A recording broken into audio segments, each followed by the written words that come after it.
자, 오늘 말씀의 제목은 누가 나의 데오빌로인가 제목이 되겠습니다. 누가 나의 데오빌로인가. 자, 누가복음 1장 오늘 본문으로 잡았습니다. 자, 먼저 말씀을 드리기 전에 질문 하나 드리겠습니다. 자, 누가복음은 누가 기록했나요? 누가? 그러니까요, 누가 기록했냐고요. 누가? 제가 질문하지 않습니까? 누가 기록했어요? 누가가 기록했죠? 누가 그러시면 저한테 다시 질문하는 거 아닙니까? 자, 누가가 기록했습니다. 사도행전은 누가 기록했습니까? 질문 속에 답이 있죠? 누가가 기록했습니다. 자, 놀라운 것은 이 누가복음에는 수신자와 발신자가 있다는 것이죠. 다른 복음서들과 달리. 그래서 이것은 서신이라고 말할 수 있습니다. 편지라고 말할 수 있습니다. 이 편지의 발신자, 수신자 각각 한 사람인데 한 사람이 한 사람을 위한 한 사람에게 복음을 전하기 위해서 쓴 편지라는 것이죠. 그게 누가복음인 것입니다. 이 누가복음은 데오빌로라고 한 사람을 위해서 기록된 복음 편지인 것입니다. 데오빌로가 이 편지의 수신자인 것이죠. 데오빌로가 누구인지 정확하게 나와 있지는 않지만 누가가 정연하게 써 보내는 이 편지의 내용들에 대해서 어느 정도 알고 있던 사람인 것은 분명합니다. 자, 우리가 여기서 또 알아야 될 것은 편지의 발신자인데 그런 누구인가? 누가입니다. 골로새 4장 14절에 따르면 그의 직업은 의사였던 것으로 보이게 되고 디모데후서 4장에 따르면 그가 사도 바울이 순교하기 직전까지 바울과 함께했던 동역자였던 것을 알 수가 있습니다. 누가는 예수님께서 택하신 사도는 아니었습니다. 그러나 그가 이렇게 복음을 전할 수 있는 그런 위치에는 있었던 것이죠. 사도가 아니었지만 하나님 말씀을 전하는 일을 했던 것입니다. 그 역시 예수님을 목격했던 목격자였고 말씀의 사역자들로부터 전해받은 내용을 알게 된 사람이라는 것을 2절에서 볼 수가 있습니다. 자, 또 들어가기 앞서 하나 말씀드릴 것은 이 사도행전, 누가복음의 이 기록 내용은 어떤 내용인가, 그 내용, 이 편지의 내용이 어떤 것인가를 알고자 하는데 그것에 대해서는 사도행전 1장을 보시면은 잘 나와 있습니다. 함께 볼까요? 사도행전 1장 1절, 2절까지. 사도행전 1장 1절 2절. 오 데오빌로여. 똑같은 수신자죠. 누가가 기록한 것입니다. 내가 이전에, 이 내가가 누구죠? 누가죠. 그러니까 이전에 쓴 글은 뭐죠? 누가복음인 것이죠. 그래서 누가복음 그리고 사도행전 통해가 기록한 것입니다. 거기에서는 예수께서 행하시고 가르치시기를 시작하신부터 주께서 택하신 사도들에게 성령을 통하여 계명들을 주신 후 들려 올라가신 그날까지의 모든 일을 기록하였노라 그랬습니다.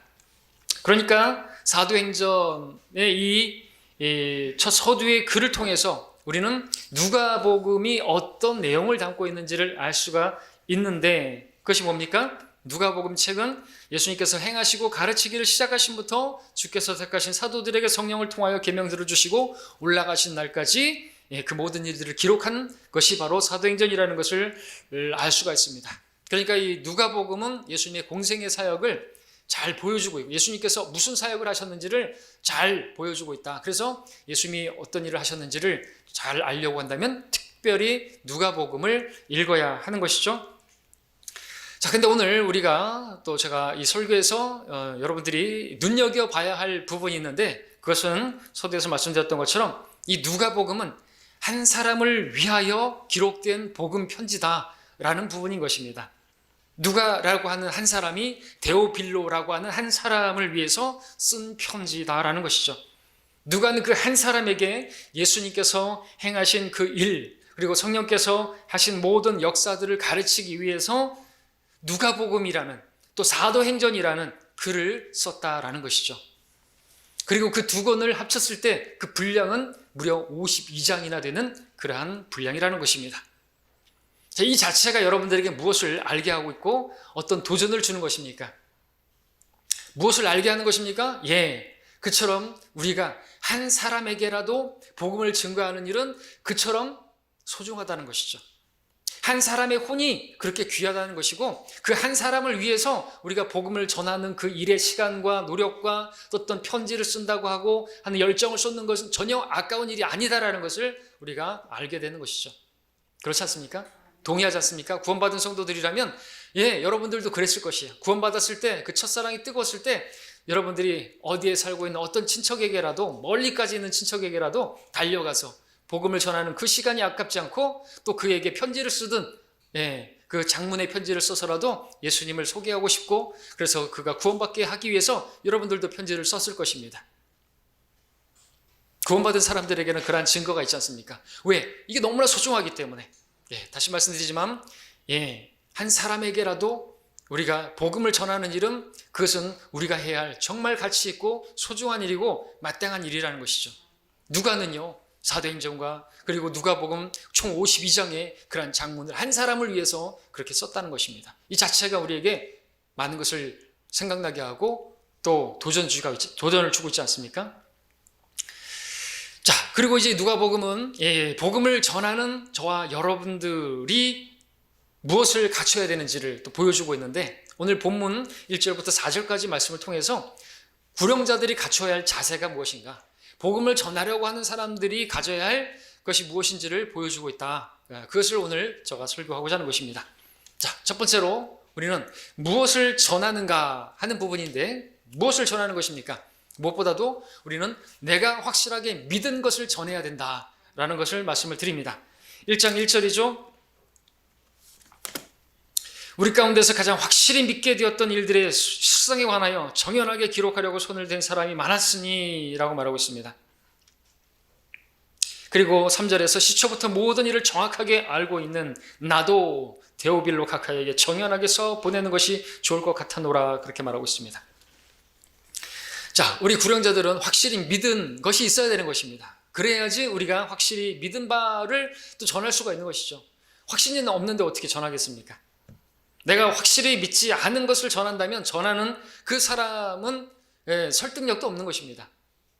담대히 전할 수도 없겠죠. 우리는 담대히 전해야 되는 것입니다. 담대히 전하기 위해서라도 우리는 복음을 확실하게 알아야 되고 구원의 확신을 가지고 있어야 되는 것입니다. 구원의 확신을 가지지 못한 사람이 어떻게 담대하게 복음을 전할 수가 있겠습니까? 우리는 담대하게 전해야 되는 거죠. 왜? 이거는 진리이기 때문에. 구원받지 않으면 사람은 죽으면 지옥 간다는 거, 그걸 믿는다면 전하지 않을 수가 없겠죠. 전하면 우리는 확실하게 전해야 되겠죠. 전에 언젠가 제가 거리 설교하고 있는데 어떤 사람이 가다가 멈춰서 계속 설교를 듣고 있어요.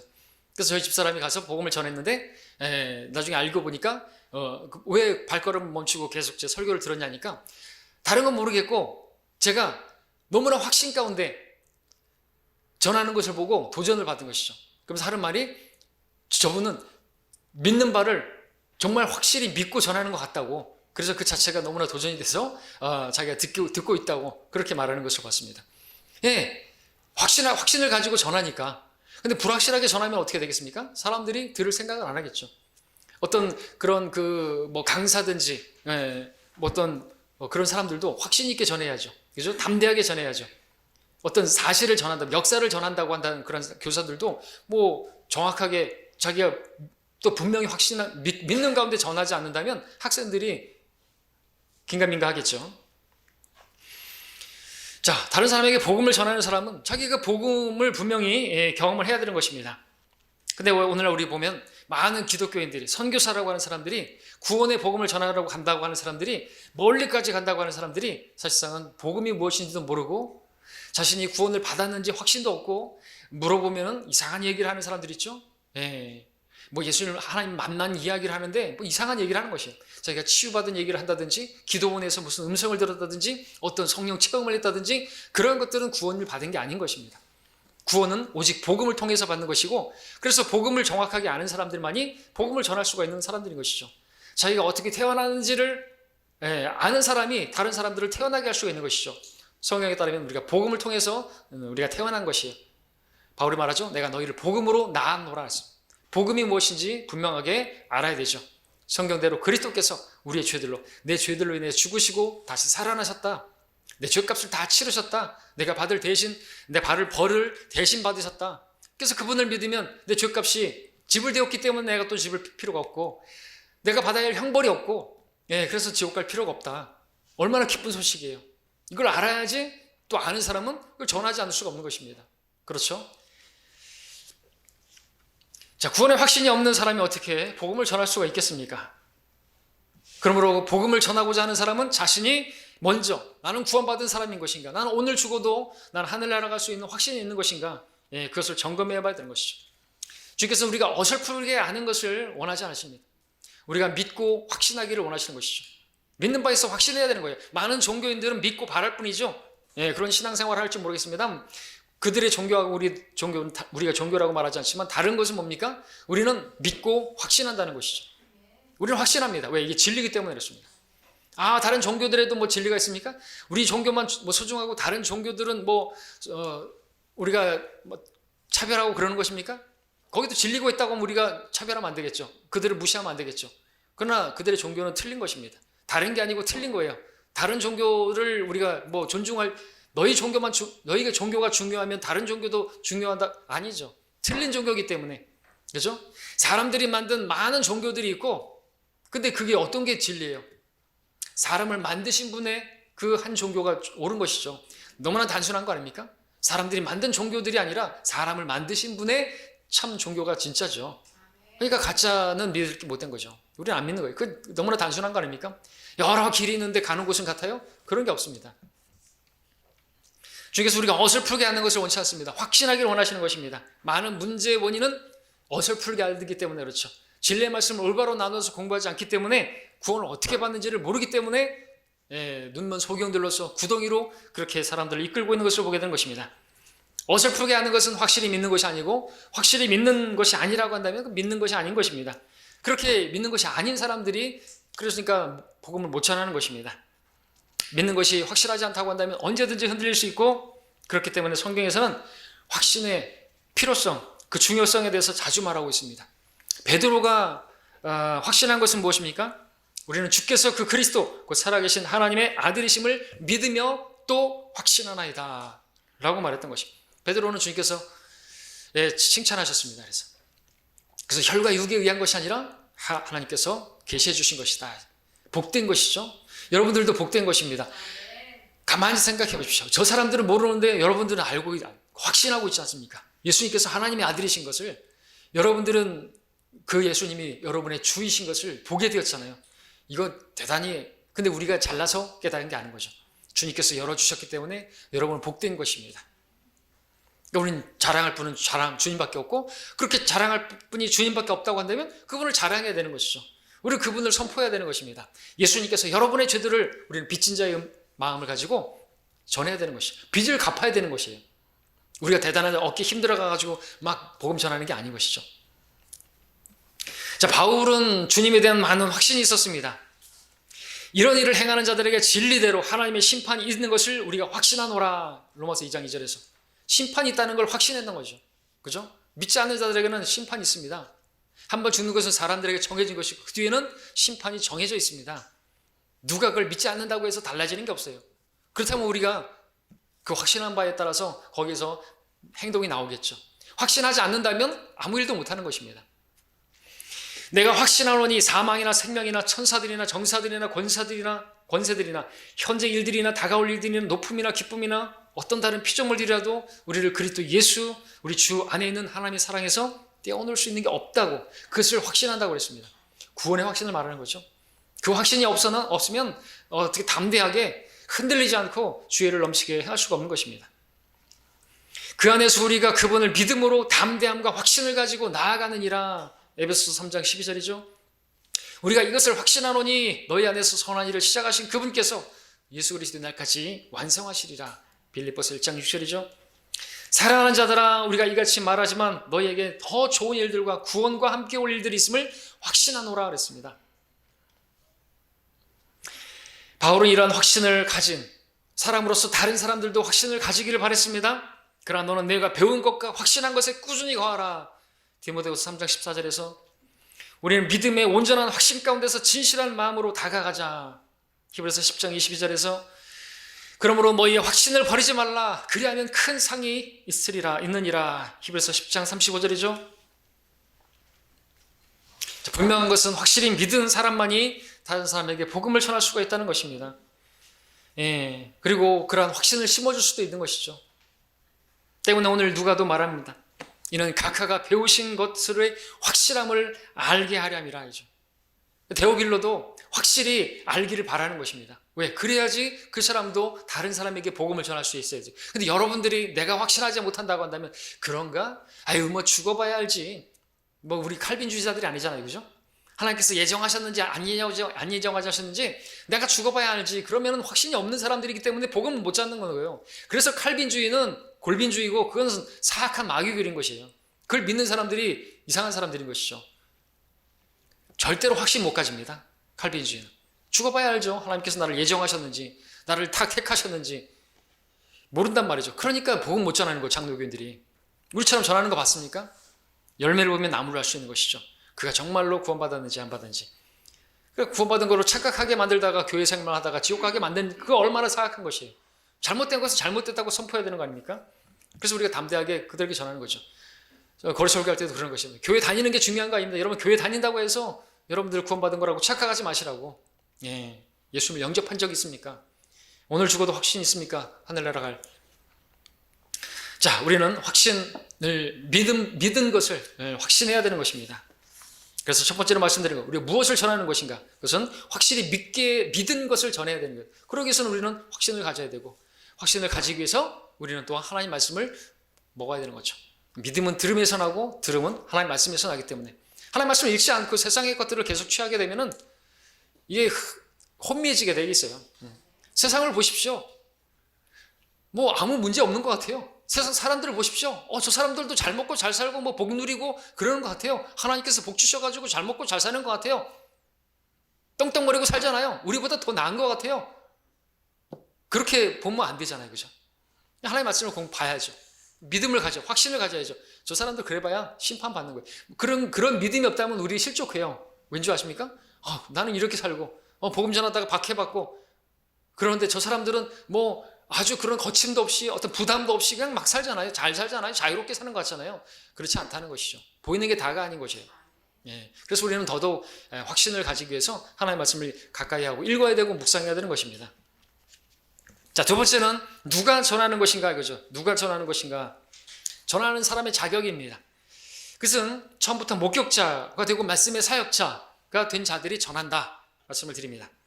처음부터 목격자가 되고 말씀의 사역자가 된 자들, 그들을 사도들이라고 말합니다. 사도들은 전할 수 있는 자들입니다. 왜냐하면 그들은 예수님의 모든 행적들을 직접 목격했던 증인들이기 때문에 그렇죠. 그래서 전할 수 있는 것입니다. 사도들은 다른 말로 증인들입니다. 증인이 되려면은 자기가 목격한 것이 있어야 되겠죠. 자기가 직접 봐야 되는 것입니다. 직접 경험하지 않고 직접 보지 않았다면 그런 증인이 될 자격이 없는 것이죠. 우리 사도행전 1장을 볼까요? 사도행전 1장에 보시면 21절 22절에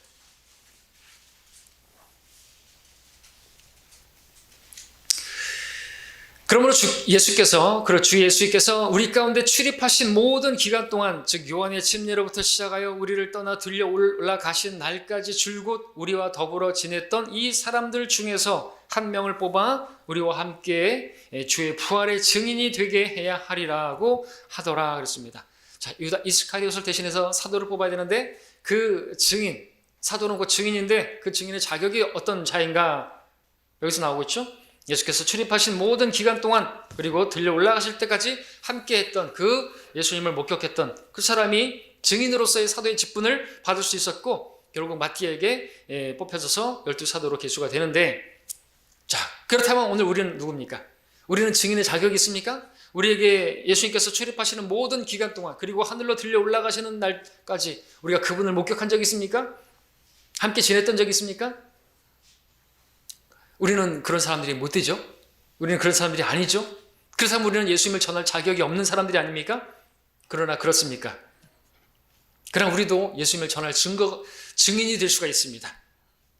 무슨 자격으로요? 우리 안에 계시는 성령님을 통해서. 그렇죠? 사도행전 1장 8절을 보십시오. 성령님께서는 누구보다 훌륭한 증거자가 되시는 분이시죠. 왜? 예수님께서는 하신 모든 일들을 함께 하셨고 그 증인이신 그분께서 우리 안에 거하시면 우리가 증인이 될 수가 있는 것입니다. 1장 8절에 그러나 성령께서 너희에게 임하시면 너희가 능력을 받으리니 그러면 예루살렘과 온 유대와 사마리아와 땅끝까지 이르러 내게 증인이 되리라 말씀하고 있습니다.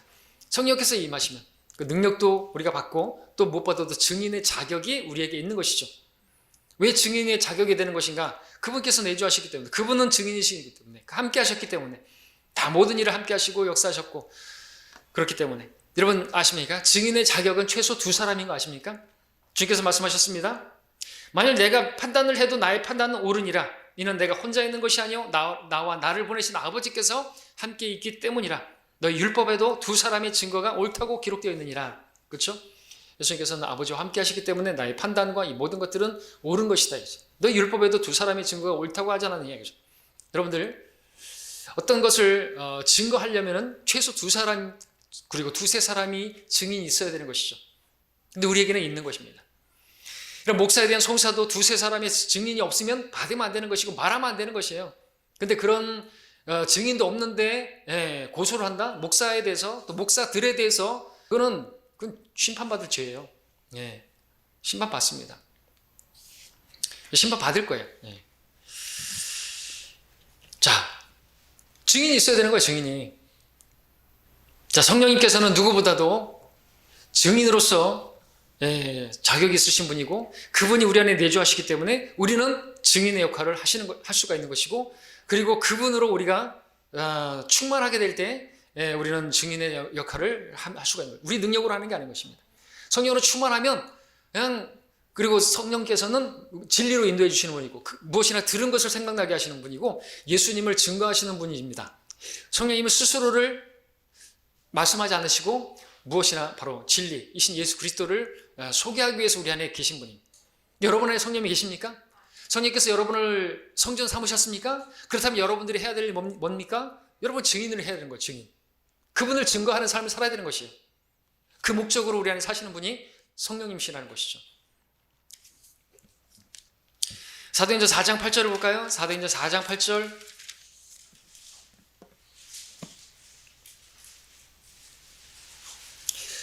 그때 베드로가 성령으로 충만하여 그들에게 말하기를 백성의 관원들과 이스라엘의 장로들이여 하면서 예수님을 전하는 것을 보죠. 31절도 보십시오. 그들이 기도를 마치자 그들이 함께 모여 있는 곳이 진동하더니 그들이 모두 성령으로 충만하여 담대하게 하나님의 말씀을 선포하더라 그랬습니다.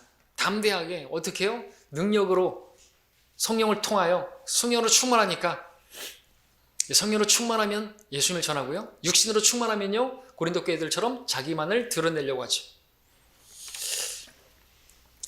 자, 그래서 누가 이런 일을 감당하는 것입니까? 누가 전하는 것입니까? 처음부터 목격자, 말씀의 사역자, 그들이 누굽니까? 사도들이고 증인들인데 바로 저와 여러분들도 마찬가지입니다. 우리에게 또 말씀을 주셨고 그 말씀으로 인도하시는 성령님을 주셨습니다.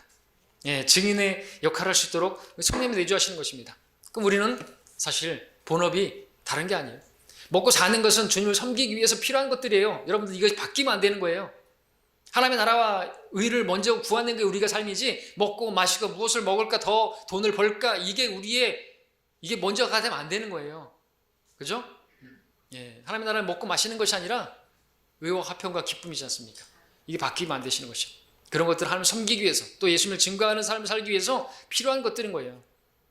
물질을 사랑하시고 물질을 더 버는 것이 여러분들의 목적이 되면 그건 끝나는 것이에요. 하나님께서 그 주시지도 않습니다.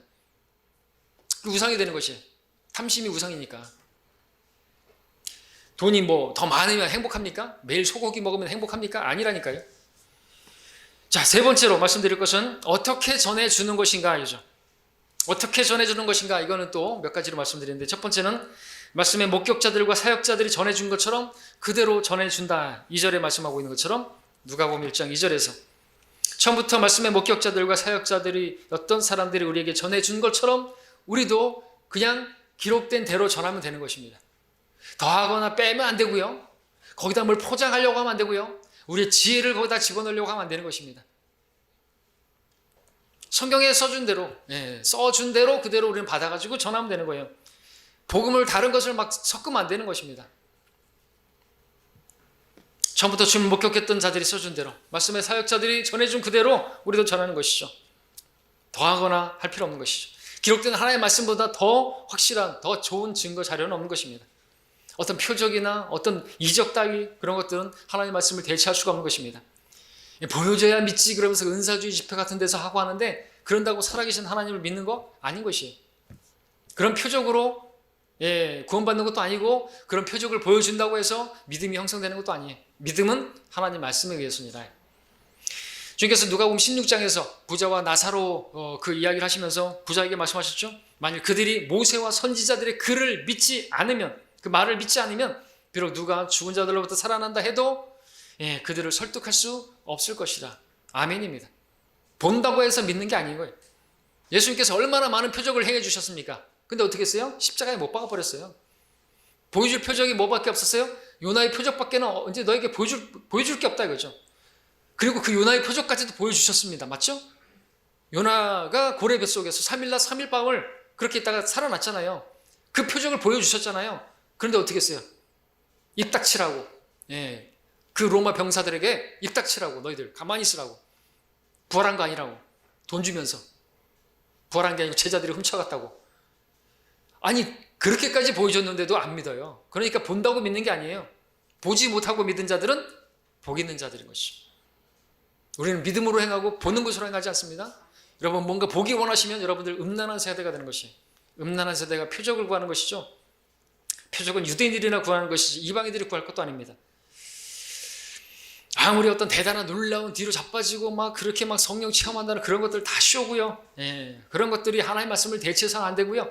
우리는 오직 복음을 통해서 구원받을 수 있기 때문에 우리는 복음만 전하는 것이죠. 우리는 예수 그리스도의 십자가 외에 다른 것들은 알지 말아야 되는 것이죠. 그가 아니면 하나님의 능력으로 구원받을 수 없기 때문에 그렇습니다. 하나님의 능력이 뭐예요? 십자가예요. 십자가를 선포하는 것이 멸망하는 자들에게는 어리석게 여겨진다 할지라도 어리석게 여기는 사람들은 멸망할 자들이라고 말하고 있어요. 복음 전파, 복음 전파의 어리석음, 바울도 인정하는 거예요. 어리석다 이거죠. 어리석으니까 어떻게 해요? 지혜롭게 하자고요. 지혜롭게 일주일간 집회하자고요. 어디 저기처럼 막 빔 프로젝트 쏘면서 막 구약에서부터 가지고 창조 세계까지 다 가르쳐주고 그래야지 구원받아요? 아닌 것이죠. 복음을 통해서 구원받아요. 확신 있게 어린아이처럼 선생님 죄인인 거 아시죠? 예수님께서 선생님의 죄를 위해서 죽으셨어요. 안 믿으면 지옥 가요. 근데 막 그렇게 하는 게 아니라 이제 사랑으로 가지고 하는 것이지만 선포하는 것이에요. 담대하게 전하는 것입니다. 막 이렇게 미안해 하면서 전할 것도 아니고 그러면은 하나님 능력의 역사가 없는 것이죠. 담대하게 전해야 되는 거죠. 막 돌려가면서 얘기할 게 아니죠.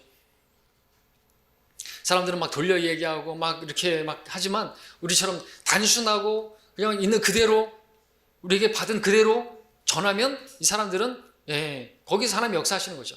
이 사람은 정말 믿는 걸로 확신하는 가운데 전하는구나. 정말 그렇게 되나 보다. 내가 지옥 가나 보다. 하나님 역사하시죠. 자, 두 번째는 구령자는 말씀을 그대로 선포하는 방식으로 전하는 것입니다. 복음을 전하는 일에 있어서 수식어로 따라오는 것이 뭐냐 하니까 전파하고 선포입니다. 선포라는 단어, 전파라는 말 같은 말인데 이것은 원래 방을 붙이는 것과 같습니다. 포고령을 읽는 것과 마찬가지입니다. 쫙 하면서 왕이 같이 말하노라 하는 거 있죠. 그리고 방을 붙이는 거. 그거 같다는 것이죠. 이것은 권위를 가진 자가 그렇지 못한 사람들에게 무언가를 알릴 때 사용하는 방법인 것입니다. 너는 말씀을 전파하라. 때를 얻든지 못 얻든지 항상 대비하라. 모든 오래 참음과 교리와 견책하고 책망하고 권고하라. 디모데후서 4장 2절에서 말하고 있습니다. 전파하는 것입니다. 왕이 이같이 말하노라. 하나님의 말씀은 이것입니다. 한번 죽는 것은 사람들에게 정해진 것입니다. 의인은 없나니 없도다 한 사람도 없도다. 죄의 싹은 사망입니다. 그러나 하나님의 아들 예수 그리스도 우리 주로 말미암아 영원한 생명이 있습니다. 선포하는 것이죠. 죄의 싹은 사망인데 죽음 뒤에 혹시 심판이 있을지도 모르니까 예수님 믿어보시는 게 좋을 것 같은데 이러면 안 되죠. 선포예요, 선포. 우리 누가복음 함께 볼까요? 누가복음에서 찾아보시겠습니다. 4장 17절.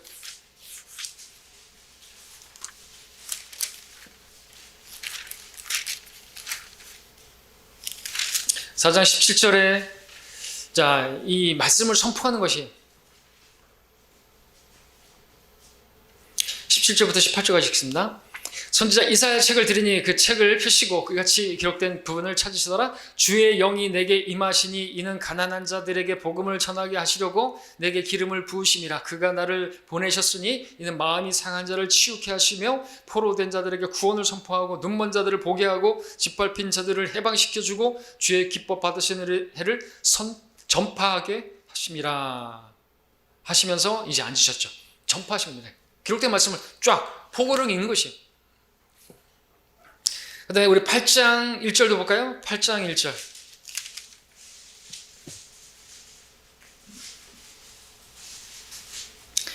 그 후에 주께서 모든 성읍과 마을로 두루 다니시며 하나님의 나라의 기쁜 소식을 전파하시고 선포하셨는데, 예, 전파하고 선포하는 것이 왕의 말을 전하는 것입니다. 담대하게. 그들이 듣든지 믿든지 안 믿든지 간에 상관없이 그냥 전파하는 거예요. 우리가 해야 할 일은 뭡니까? 우리는 전파하는 것만 우리의 책임인 거예요. 그들이 안 믿고 받아들이고 이거는 우리하고 책임이 없는 것이. 우리가 전파했으면 그에 따라 우리는 상을 받는 것입니다. 안 받아들이는 건 잘하게 하시는 분은 하나님이시지 않습니까? 그가 구원받고 생명 얻는 건 하나님께 속한 것이기 때문에 그것까지 우리가 신경 쓸 게 없는 것이죠, 사실은. 그러나 우리는 그 마음을 가지고 정말 받아들이길 바라는 마음으로 선지자 예레미야처럼 눈물을 가지고 눈물로 씨를 뿌리는 자가 거둘 수 있으니까 우리가 해야 할 것들은 그런 것이지만 안 받아들인다면 할 수 없는 것입니다. 어쨌든 우리는 선포해야 되는 거죠. 24장 47절도 볼까요? 24장 가서 마지막 부분 47절에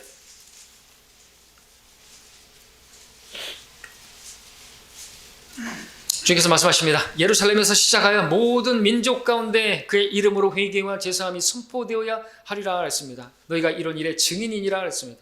우리가 그렇습니다. 증인인 것이. 선포하시면 됩니다. 선포. 예, 우리 사도행전 가서 볼까요? 사도행전 4장으로 가서 또 선포와 관련해서 말씀을 전파하는 것과 관련해서 보겠습니다. 4장 31절.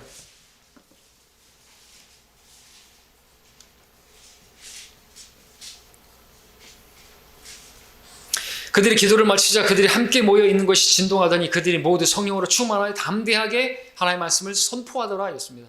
선포라는 말 자체가 얼마나 힘이 있습니까? 선포하는 것이에요.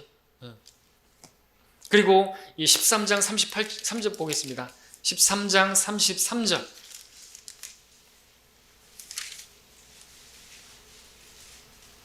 (33절) (38절) 하나님께서 예수를 다시 살리심으로써 그들의 자녀인 우리에게 어떻게 동일하게 이루셨는가를 선포하노라. 시편 2째 편에도 기록되었을 때 너는 내 아들이라 오늘 내가 너를 낳아노라 하셨고 38절 그러므로 형제들아 너희가 할 것은 이분을 통하여 너희에게 죄들의 사함이 선포되었으며 그죠? 20장 가서 보겠습니다. 25절 20장 25절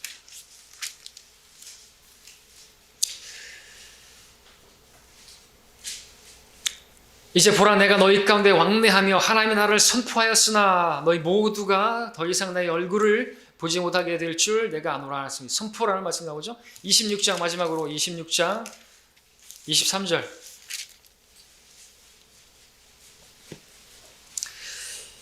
곧 그리스도께서 고난을 당하실 것과 또 그분께서 죽은 자들로부터 살아나신 첫 번째 분이 되셔서 이 백성과 이방인들에게 광명을 선포하시리라는 것이니라 그랬습니다. 자, 이런 말씀들이 뭘 보여주고 있습니까? 선포는 우리가 주저할 게 아닌 것이. 우리는 담대하게 강건한 가운데 그냥 전하는 것입니다. 왜? 이게 하나님 말씀이기 때문에. 왕의 말씀인 것입니다. 왕의 말도 포고하는데 담대하게 하지 않습니까? 그 전령들이. 그러면 우리는 만왕의 왕이신 그분의 말씀을 전하는데 우리가 왜 쭈삣쭈삣하면서 전하는 것입니까? 그러면 안 되는 것이. 그렇죠? 근데 성령께서 우리 안에 역사하시면 충만하시면 우리는 담대하게 선포할 수가 있는 것입니다. 그리고 우리 선포까지가 우리가 해야 할 일인 것입니다. 안 하면 안 되는 거죠. 그거는 직무유기인 것입니다. 자, 그 다음에 세 번째 우리가 또 해야 될 것은 구령자는 차례대로 정연하게 전하는 게 필요합니다. 우리 본문 누가복음 1장 1절과 3절에 보게 되면 정연하게 보낸다고 했던 누가의 기록을 보게 되죠. 정연하게 전해야 되는 거죠. 정리가 돼야 되겠죠. 그런 가운데 또 확신이 있을 것이고 횡설수설하는 것 누가 복음을 듣겠습니까? 정연하게 전해요. 도대체 뭘 전하는지를 알아 먹어야죠. 그죠? 그러니까 여러분들 이 부분이 잘 이게 프레임이 있어야 되는 거죠. 죄로부터 시작해가지고 왜 죄가 이렇게 우리에게 왔는지부터 이렇게 하고 그런 것들이 준비가 돼 있어야 돼요. 여러분들이 복음 전할 때 막연하게 항상 준비가 돼 있어야 되죠. 우리의 소망에 관해서 물어오는 사람들에게 답변할 걸 준비하고 있으라 그랬잖아요. 예비하고 있으라 그랬잖아요. 그죠? 우리가 해야 할 일이 증인으로서 복음 전하는 게 우리의 사명이고 우리가 존재하는 이유예요. 근데 그 일을 하지 못하면 어떻게 됩니까? 배추 파는 사람들 보십시오. 예, 뭐 화장지 파는 사람들 보십시오. 그들도 보면 어떨 때 막 도전이 돼요. 담대하게 팔잖아요. 창피한 거 없어요. 배추가 왔어요. 싸고 어디에서부터 시작해가지고 뭐 다 얘기하잖아요. 담대하게. 그리고 이게 얼마나 맛있는지 확신 가운데 전하잖아요. 예? 그런 사람들을 보면서 그런 사람들의 직업 의식을 우리가 배워야 되죠. 창피한 거 없습니다. 왜 창피해요, 우리가? 그 사람들도 그렇게 창피하지 않게 하는데 우리가 왜 그러냐는 것이죠. 자, 우리는 복음을 전하는 데 있어서 정의가 되지 않으면 우리가 스스로 혼란스럽게 됩니다. 다른 이들에게 확신을 줄 수가 없겠죠. 정의하고 또 훈련하는 게 필요한 것입니다. 그래서 여러분들 우리가 이제 신학과에도 개인 구령이 있는 것이고요. 또 실제로 개인 구령하는 실습 시간도 있는 것입니다. 공부해야 되는 거예요. 배워야 돼요. 여러분들 자녀들에게 복음을 전파하는 것을 또 이렇게 훈련할 수도 있는 것이고 여러분들 그런 시간을 써먹으셔야 되는 거죠. 네, 교회에서도 교제 시간에 여러분들 그런 부분에 있어서 내가 복음 전할 테니까 가만히 있어 보시라고 그렇게 해서 훈련하는 게 필요한 것이죠. 하는 게 필요합니다. 자녀를 놓고 하시든지 하시고 어떤 기회가 오면 복음을 전하기 위해서 여러분들이 항상 가방 속에 전도지를 넣으시고 포켓 성경을 넣으시고 물어오시거나 또 기회가 되어지면 전할 수 있어야 되겠죠. 저 같은 경우는 이제 핸드폰에다가 이제 우리 전도지를 넣어놨기 때문에 필요한 경우에는 저도 보여주면서 예수님의 십자가 그림과 또 지옥도 보여주면서 이 설명도 보여주면서 마지막 영접기도 저를 따라하기 뭐하면은 여기 있는 것을 읽어보십시오 하고 드립니다. 그러면 거기 있잖아요. 전도지 내용 복음 전도지 이대로 마음에 믿고 진짜로 하면은 진실로 믿고 하면 구원받는 것이에요. 그렇게 하십시오. 그럼 하죠. 그렇게 하는 것이에요. 그런 준비들을 갖추고 계셔야죠. 아무것도 없어요. 전도지도 없어요. 핸드폰에 그런 것도 없어요. 그럼 어떻게 할 거예요? 그러면 뭐 물론 입으로 전해서 하면 되겠지만 그것도 이제 정확하게 잘 준비가 돼 있어야 되겠죠. 그래야지 하나님께 쓰임 받는 것입니다. 준비된 사람을 훈련된 사람을 하나님께서 쓰시지 아무것도 준비가 안 됐고 갖춰지지 않았고 그런 사람 어떻게 쓰겠습니까? 자, 여러분들 답변할 것을 준비하시길 바랍니다. 결론을 맺겠습니다. 자, 우리는 한 사람의 혼이 천하보다 귀하다라는 말을 자주 합니다. 주님께서 말씀하셨기 때문에 그렇죠. 온 세상을 얻고도 자기 혼을 잃어버리면 무슨 유익이 있겠느냐 그렇습니다. 한 사람의 혼이 그렇게 귀하다는 것이죠. 내가 그렇게 귀하다는 것이 사실은 내 혼이 영원한 오늘 누가는 한 사람을 위해서 52장이나 되는 누가복음과 사도행전을 기록할 필요가 있었습니다. 그의 구원을 위해서 그렇게 많은 시간을 그리고 그렇게 많은 시간과 노력을 들여서 기록했던 것이죠. 우리 중에서 이 같은 필요성을 느껴본 분들이 계십니까? 누군가를 주님께 이겨오기 위해서 이렇게 긴 편지를 써볼 생각을 하신 분들이 계십니까? 한 혼을 주님께 이겨오기 위해서 이렇게까지 준비하시고 또 이렇게까지 시도해 본 적이 있으십니까? 전에는 그랬는데 지금은 시들어졌습니까? 다시 새롭게 하시길 바랍니다. 살아있는 교회는 복음을 전하는 교회예요. 살아있는 성도라면 복음을 전하는 성도입니다. 전에는 그랬는데 지금은 그건 의미가 없는 것이에요. 우리 아이들 자랑할 때 내 아이가 유치원 때는 정말 똑똑했고 초등학교 때 막 상 받았고 그런 얘기하는데 거기서 끝나면 지금은 마찬가지죠. 옛날 얘기만 하면 되는 거죠. 옛날에 나도 어쨌다고요. 왕년의 병 걸리면 안 되는 겁니다. 우리 주님은 어제나 오늘이나 동일하신 분이시고 I am입니다. 워즈가 아니시고 지금 현재적으로 여러분들 또 그렇게 하실 수 있어야 되는 것이죠. 또 오늘 우리가 그렇게 해야만 하는 것입니다. 나만 즐겁게 하다가 끝나는 교회 생활 시들어버린 것입니다. 병든 신앙인 거예요. 나만 생각하고 나만 돌아보고 나 쫓아고 말씀을 듣고 나 쫓아고 신앙생활하는 것은 그것은 육신적인 것입니다. 어린아이입니다. 시간이 지났으면 이제 서서 일을 해야죠. 그렇죠? 우리가 만나서 교회에 모여서 말씀을 듣고 찬양을 하고 기도하고 하나님 앞에 내 자신을 드리고 이러한 일들 하는 이유 중에 하나는 무엇보다도 우리가 복음 전도자로서 증인의 사명을 감당하기 위해서 그 일을 해야 하는 것이죠. 사람들을 살리기 위해서 복음 전하는 일, 비단 누가만 하는 것이 아니라, 여러분 누가는 사도가 아니에요. 그렇죠? 12사도가 아니란 말입니다. 그럼에도 그 일을 했습니다. 우리도 마찬가지입니다. 가만히 생각해 보십시오. 누가가 데오빌로라고 하는 한 사람을 위해서 이렇게 장문의 편지를 썼습니다. 오늘 누가 나에게 데오빌로인 것인가요? 여러분의 데오빌로는 누구인 것입니까? 그 한 사람을 위해서 여러분들 눈물로 편지를 써본 일이 있습니까? 지금도 써야 될 필요가 있는데 그러고 계십니까? 자, 나는 어떻게 이 복음을 전해야 하는가? 여러분들 생각해 보십시오. 내 자신이 확신한 것이 없다면 여러분 확신하고 있는지 여러분 돌아보시기 바랍니다. 내가 흔들린다고 한다면 다른 이들에게 전할 수가 없을 것이죠. 내가 전해야 할 복음의 내용이 무엇인지를 알고 있는지 돌아보시길 바랍니다. 우리는 누가처럼 복음을 전하는 그 일이 나의 일임을 기억하시고 또 우리가 훈련되어야 한다는 것을 기억하시길 바랍니다. 누가는 사도가 아니지만 복음을 들은 대로 전했습니다. 이렇게 저와 여러분도 그렇게 전해야 할 것입니다. 오늘 누가를 통해서 우리가 도전받기 원하고 마음이 새롭게 변화받기를 원합니다. 기도하겠습니다.